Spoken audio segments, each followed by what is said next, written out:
Hello viewers.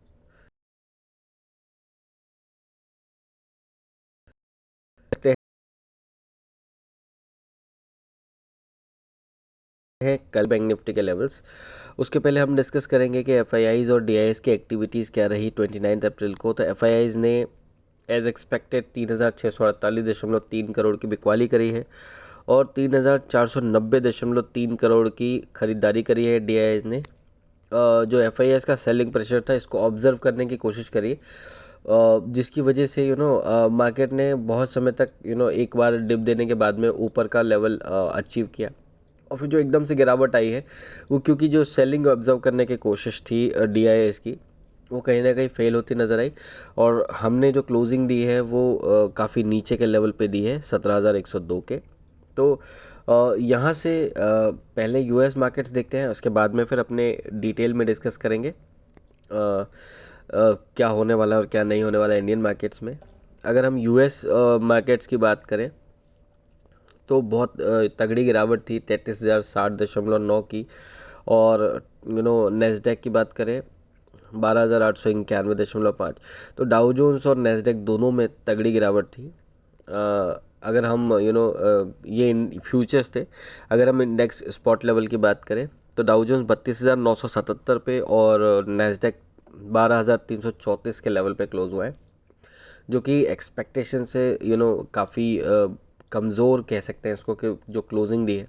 SGX Nifty ने भी 16,939 की 939.50 की क्लोजिंग दी है, काफ़ी वीक है। अभी इसको हम अपने इंडियन मार्केट्स में देखेंगे कि कहाँ पे रेजिस्टेंस और कहाँ पे सपोर्ट्स हैं।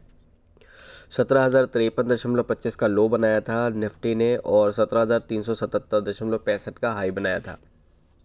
अगर मार्केट पोजीशंस के हिसाब से कहा जाए तो मतलब जो निफ्टी है वो ओवरसोल्ड की कंडीशन में है, मतलब करीब है ओवरसोल्ड के, और बैंक निफ्टी कम्प्लीटली ओवरसोल्ड है, ये कह सकते हैं हम। तो निफ्टी के हिसाब से हम 4 आवर्स के चार्ट पे जाते हैं और हम देखते हैं कि प्रोविजनल क्लोजिंग कहाँ थी। 17,111.60 के लेवल पे प्रोविजनल क्लोजिंग थी। एडजस्टेड क्लोजिंग 17,102 के लेवल पे थी। और चार्ट के हिसाब से भी देख रहे हैं हम तो एक बड़ी गिरावट हमको मिली है। इसकी हाफ पोर्शन का रिकवरी आपको ज़रूर मिल सकता है। तो आपको रिकवरी कहाँ तक मिल सकती है ये आपको ध्यान देना है। अगर हम ऊपर के लेवल की बात करें तो यहाँ से जो पहला ऑब्जर्वेशन लेवल आएगा 17,135 का आएगा। इसके बाद में 17,167 ये आपका पहला रुकावट का लेवल होगा। 17,190 सेकेंड ऑब्जर्वेशन, 17,235 आपके लिए सेकेंड रुकावट का लेवल है।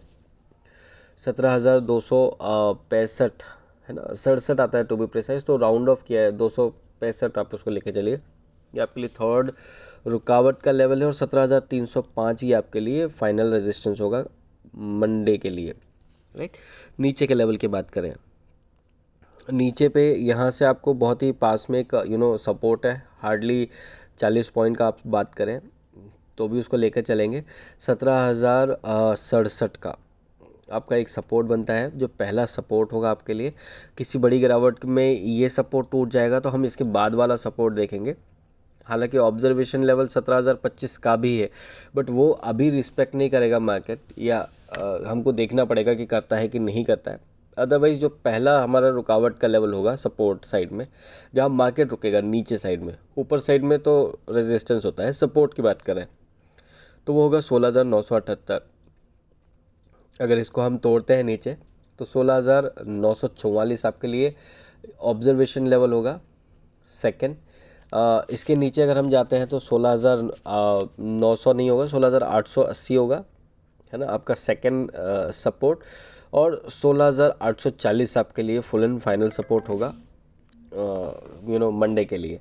तो आपको नीचे साइड में 840 मतलब 160 पॉइंट का आपको नीचे का लेवल है, और ऊपर तकरीबन 200 पॉइंट का आपका रेजिस्टेंस आएगा। तो लगभग लगभग मार्केट एक रेंज में है जिसको आपको ट्रेड करना है।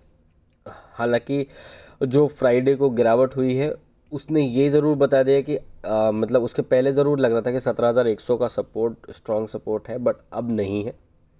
17,100 के बाद में 16,800 ही स्ट्रॉन्ग सपोर्ट है, और हमको ऐसे ही लेकर चलना पड़ेगा मार्केट को। आइए बैंक निफ्टी की बात करते हैं। समरी पे चलते हैं। बैंक निफ्टी की 35,978.95 का हमने लो देखा था, 36,718.80 का हाई देखा था। 36,600 के लेवल पे सस्टेन नहीं कर पाए क्योंकि ऊपर से सप्लाई बहुत आई मार्केट में, और कहीं ना कहीं सप्लाई को डाइजेस्ट करना हमारे बस की बात नहीं है।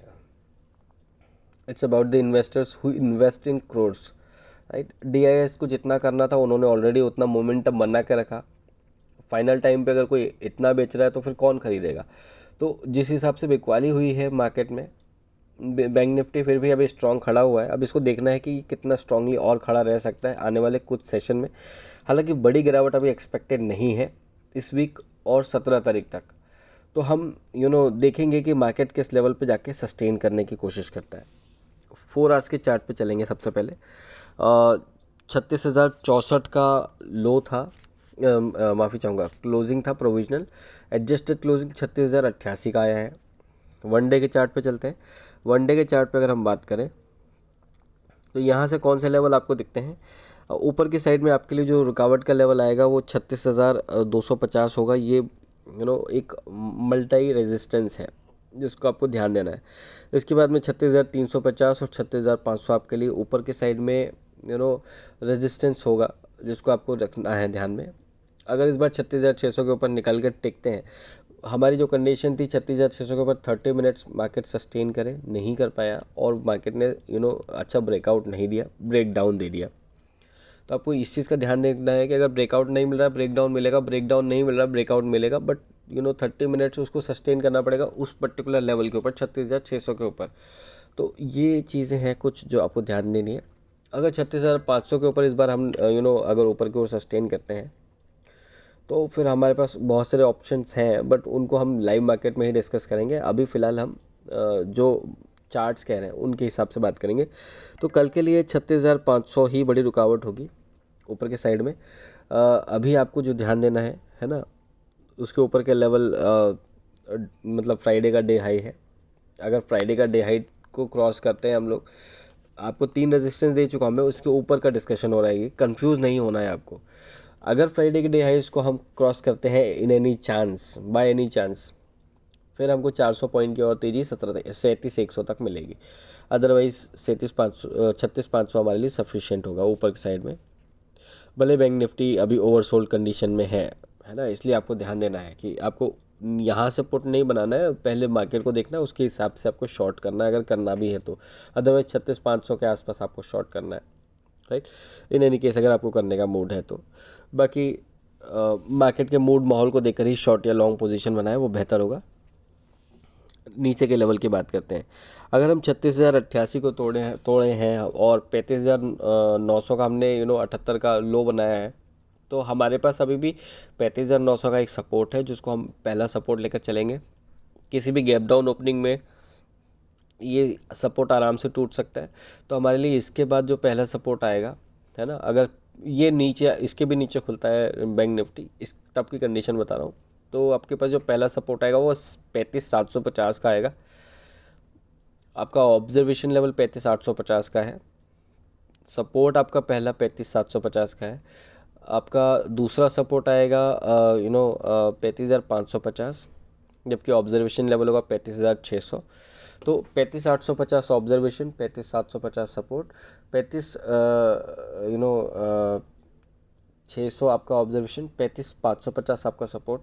इसके बाद में 35,350 आपके लिए एक ऑब्जर्वेशन का लेवल होगा और आपके लिए फाइनल टारगेट होगा 35,200 कल के लिए। तो आपको इस चीज़ में कंफ्यूज नहीं होना है। नीचे का लेवल 800 पॉइंट के, ऊपर के लेवल 800 पॉइंट के, ये आपको रेंज रखनी है बैंक निफ्टी में कल के लिए। ओवरऑल डिस्कशन की बात करें तो सिर्फ इतना ही, क्योंकि क्या होता है रोज़ बहुत सी चीज़ें होती है डिस्कस करने के लिए, बट हर चीज़ का एग्जैक्टली उसी दिन उस चीज़ का आउटपुट समझ में आपको ये पॉसिबल नहीं होता कई बार। तो आपको ये चीज़ समझनी है कि मार्केट्स को, अगर मार्केट FII सेलिंग भी कर रहा है तो DIS बिल्कुल सपोर्ट करेगा, एटलीस्ट 17 तारीख तक करेगा वो, क्योंकि LIC का IPO है, अब तक का सबसे बड़ा IPO है। और गवर्नमेंट अपना LIC के मामले में फेल होने के कोई भी रिस्क नहीं लेगी। अदरवाइज़ LIC का IPO को डिले भी कर देते वो, बट इसमें भी कुछ पेचीदगियाँ थी जिसकी वजह से लाना पड़ रहा है। तो कहीं ना कहीं उस चीज़ को वो सस्टेन करेंगी, मार्केट में सस्टेन करेगा LIC का IPO भी और मार्केट का लेवल भी। डाउन साइड यहाँ से है, बट अभी उतनी नहीं है जितनी आप एक्सपेक्ट कर सकते हैं फ्राइडे की गिरावट को देखकर। एक माइनस फैक्टर ज़रूर है जो वॉलेटिलिटी बनी हुई है, बट वॉलेटिलिटी का मतलब ये है कि आपके पास ज़्यादा अपॉर्चुनिटीज़ है मार्केट में दोनों साइड के ट्रेड लेने के, ऊपर का भी और नीचे का भी। So why don't you take trades instead of fearing out of the market. जो बेच रहा है वो कल ख़रीदने भी आएगा, आपको ये चीज़ ध्यान रखनी है और उसके हिसाब से ही आपको मार्केट में बने रहना है, राइट। आई होप कि आपको ये बातें समझ में आई हो जो मैं डिस्कशन कर रहा हूँ आपके साथ। बाकी इनसे ज़्यादा अगर कुछ लगता है मुझे लाइव मार्केट में, कुछ ऐसा लगता है कि ये पोजीशन रिस्की हो रही है या लेवल्स के नीचे या ऊपर के लेवल बन रहे हैं, ऊपर के तो अभी कम बनेंगे क्योंकि 17,400 एक स्ट्रॉन्ग रेजिस्टेंस है और 16,800 आपके लिए स्ट्रॉन्ग सपोर्ट है। जब तक ये नहीं टूटते हैं इधर साइड, कोई बड़ा मूवमेंट आपको समझ में नहीं आएगा, है ना। तो ऊपर और नीचे के अगर लेवल टूटते भी हैं तो भी 400 पॉइंट का ही आपके पास एक रिस्क है। तो आपको ये चीज़ कभी नहीं भूलना है while taking the trades and during putting the SLs. So इतना ही अभी के लिए। बाकी कल परसों के लेवल्स के साथ हम मिलेंगे। कोई अगर क्वेरी आती है आपकी मार्केट लेवल से रिलेटेड, किसी पर्टिकुलर स्टॉक से related, you can ask his confirm from us, or you can always message us or comment us. You can also provide your feedbacks about the services, about the levels and levels and everything which we discuss here with you directly, क्योंकि हमारे customers के साथ तो हमारा direct interaction होता है। आपके साथ बात करने का सिर्फ यही माध्यम होता है जो ये वीडियो आता है आपके लिए, और जितने लोगों से मैं कनेक्ट कर पाता हूँ। तो अगर आपका कोई फीडबैक भी हो तो आप दे सकते हैं। अभी मैं आपसे विदा लूँगा, फिर मुलाकात होगी आपसे। तब तक के लिए अपना ख्याल रखिए। धन्यवाद।